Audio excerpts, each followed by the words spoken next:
Hello again, everyone. Edwin Learnard back once again. In this YouTube astrological segment, I'm going to be giving you my Pisces March 2019 horoscope forecast, part 1 of 2. And yes, this does apply and pertain to the sun, moon, and ascendant. Anyway, first thing up is as far as March goes, the sun will be in Pisces from the 1st until the 20th. So the first house is what will be emphasized and highlighted. At this time, there could be a strong concentration of energy, focus, and attention on the self, physical body, the first impression. It could also be first impressions. It could also be about new beginnings, early childhood. It could be someone that was prominent in your early childhood. It could also be about your outlook on life as well, and also your appearance. So, and anyway, well, the way this, as far as how you may go about this, I mean, given that this is Pisces energy, well, this could be where you go about it with a lot of idealism. These matters may be done with a lot of compassion and altruism. Could be especially in matters connected with perhaps someone you knew from your early childhood. Remember, the first house is also a grandmother as well. So this is about going about matters with that person, perhaps with a lot of altruism, compassion, and self-sacrifice. But also, too, remember that Pisces energy could be somewhat unclear and nebulous. So it could be a focus on where perhaps where new beginnings might be somewhat nebulous and unclear at this time, and maybe even matters with your physical body as well. And anyway, another thing to look at as far as this goes, this could also shine the light, so to speak, on a Pisces physical issue, because we're talking about the first house of the physical body, and especially if this is actually with the ascendant in one's chart, if this is the actual literal, the natal first house in a person's chart. This could be something where it could shine the light, so to speak, on a Pisces physical issue, such as something with the feet, the toes, the lymphatic system, perhaps. And remember that the sun also is connected with one of the eyes, the left or the right eye, depending on gender. So this could bring about an issue where you might have where it could be like a blurry eye or something or where you don't see clearly 100% out of one of them, or maybe a very confusing, confounding issue with one of the eyes. Now, also, I mean, especially depending on aspects this makes. I mean, let's say if this makes an adverse aspect, in addition, let's say it's in your first house and also makes an adverse aspect to your natal sun on top of that. So, I mean, especially an inconjunct, because an inconjunct can be about health issues. So, anyway. Next thing up, as far as March goes, the sun will be in Aries from the 20th until the 31st. So the second house is what will be emphasized and highlighted. At this time, there could be a strong concentration of energy, focus, and attention on monetary matters, income, values, possessions, resources, one's self-worth, and self-esteem. It could be also buying and selling as well.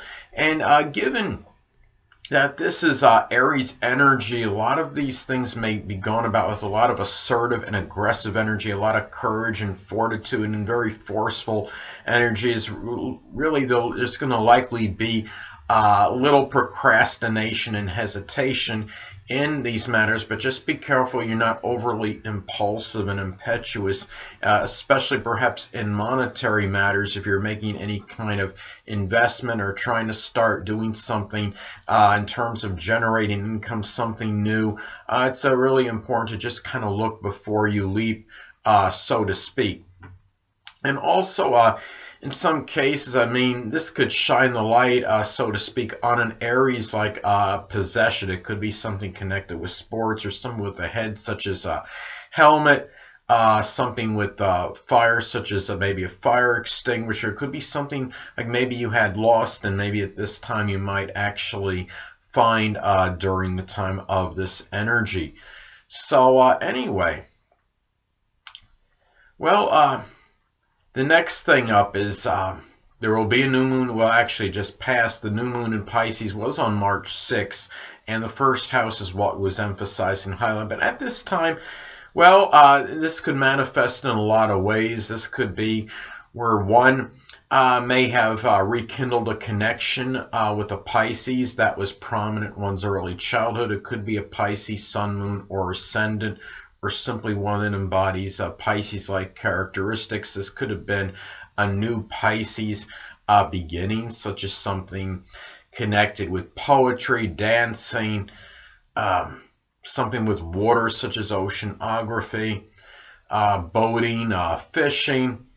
It could be something, it could have been something with chemistry, photography, something with the metaphysical, which includes astrology, spirituality, anything that could be Pisces related. And also, too, this could have been a new period where you might begin a new outlook on life. I mean, it could be where where you're even more dreamy or more idealistic than perhaps to begin with. And in some cases, too, though, this could manifest in a new Pisces physical issue in some cases. And a lot of this, of course, could be dependent and predicated on aspects this makes 2 points in your chart. Say if this makes an inconjunct to your 6th house cusp, that could increase that propensity. Perhaps or perhaps even an adverse aspect to your, say it's in your actual 1st house in your natal chart, and it makes an adverse aspect to your sun as well. That could increase the propensity for this. It could be something connected with the feet, the toes, something with the lymphatic system, anything that could be Pisces related. So anyway, well, the next thing up is there will be a full moon in Libra on March 20th. So the 8th house is what will be emphasized and highlighted. Now, when you're talking about a full moon in astrology, one way this may pan out, it could be where one becomes tired, exasperated, or simply full of something. It could be perhaps a sexual partner, someone you're in an intimate relationship with that you thought maybe wasn't really being entirely equitable, entirely fair, someone that might have been exhibiting what you felt was some kind of superficial charm, or was somebody overly passive or ambivalent and indecisive. Now, in some cases, I mean, when you look at a full moon in astrology, it could also be the end or culmination or completion of something. This could be an end of a relationship that may have been where you had where it was sexual, or someone in an intimate connection, or maybe a relationship you had that was associated with somebody you had a shared resources situation with. It could have been a business connection. This could also be, when you're talking about, I mean, full moon in astrology, this could also be where, I mean, again, going back to an end or completion or culmination of something. It could be where perhaps a negotiation or some kind of agreement was made or compromise over. Perhaps it could be over a debt. It could be something over perhaps a credit card payment. Maybe there was some negotiation or somehow you were able to reach a compromise as far as that goes.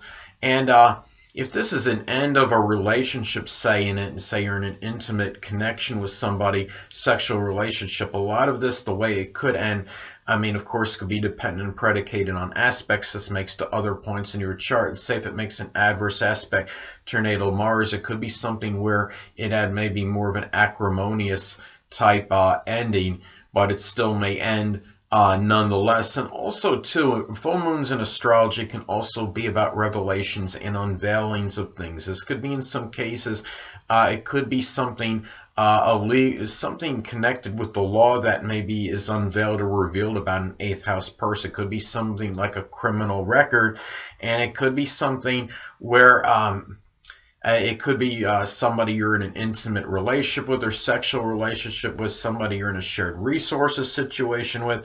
It could even be somebody that maybe you might be close with that might be in an 8th house type field, such as astrology or psychology, someone in the occult or supernatural, maybe even somebody that you do your taxes with, somebody that may be in an 8th house type profession. So anyway, Well, the next thing up is, well, as far as March goes, well, Mercury will be in Pisces, so the first house is what will be emphasized and highlighted.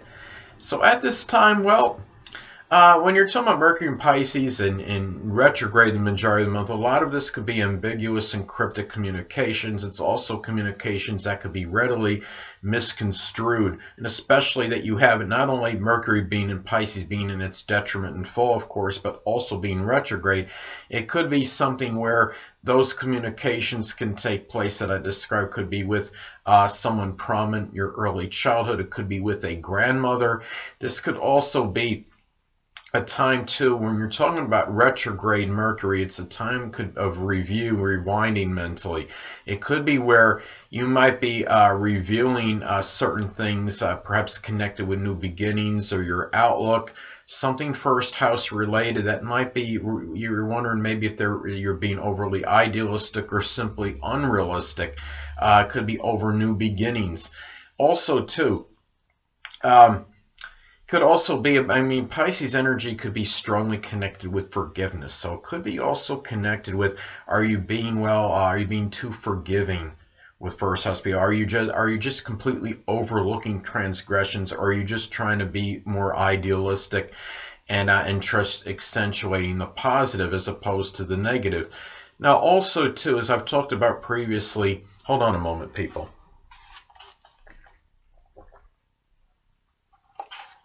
Sorry about that, I'm back. Mercury can also be about siblings. Now, this could be a time where perhaps Pisces siblings, they could be Pisces, Sun, Moon, or Ascendant people, or simply ones that embody Pisces-like characteristics, may figure more prominently in your new beginnings, perhaps your outlook. It could be matters with a grandmother, somebody perhaps prominent in your early childhood. Also your appearance, perhaps.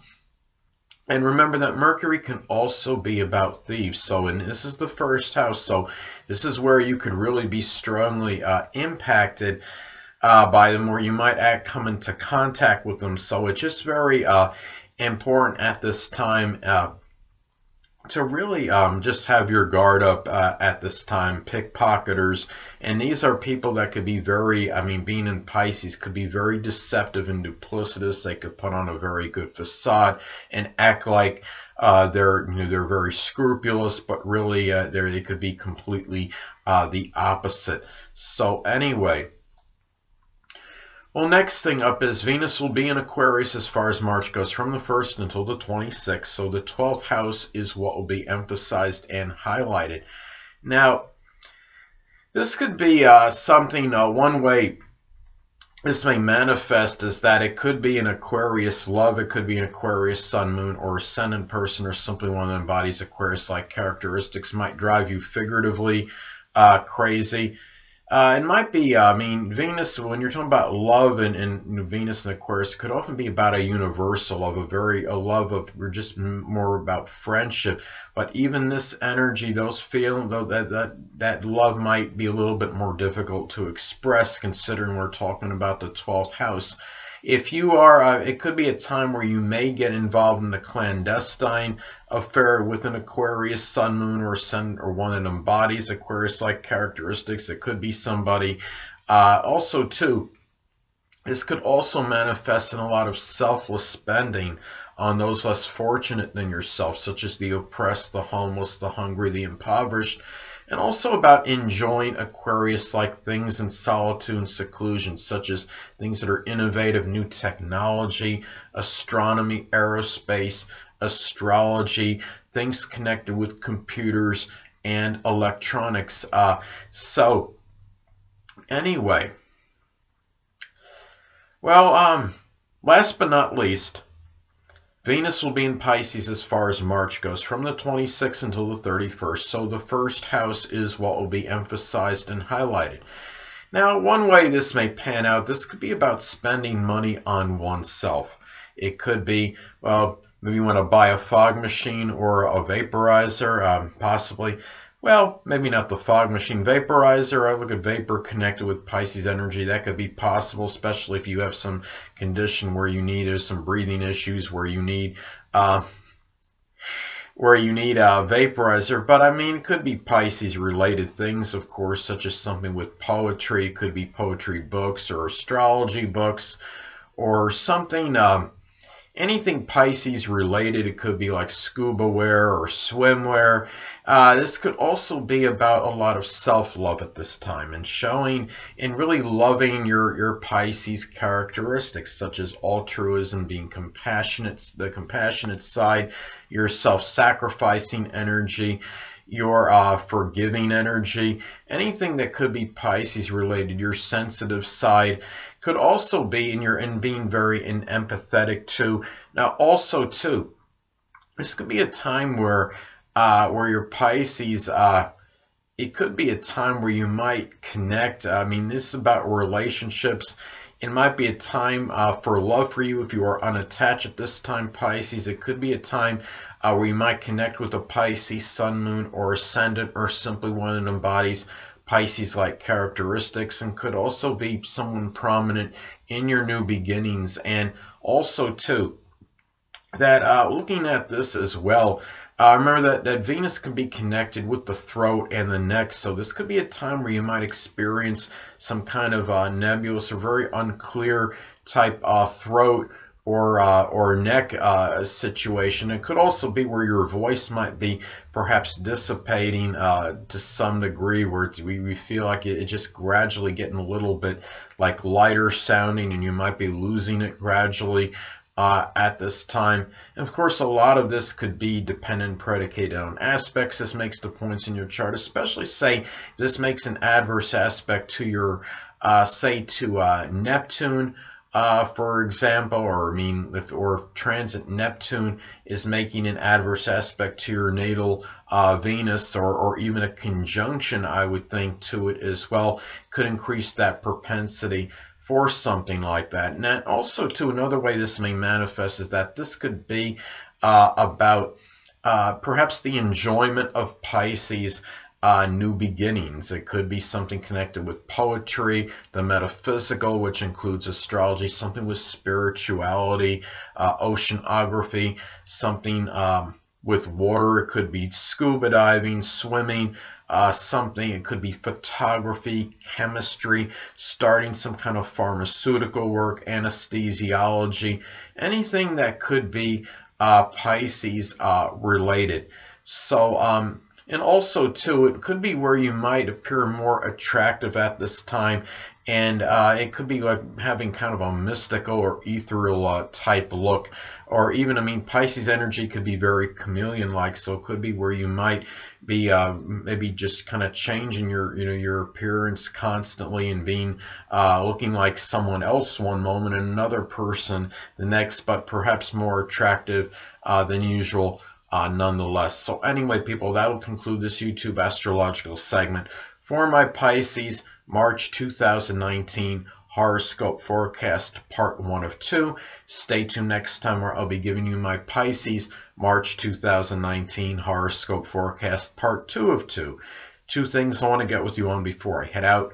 Firstly, the stars may impel, but do not compel. And secondly, never isolate any single astrological element, aspect, planetary placement, position, configuration, influence, or what have you, and make an analysis of a person, astrologically speaking, based on this alone, because astrologically speaking, the person is the sum of all their components in their natal chart, and not just one. Until next time, people, stay well.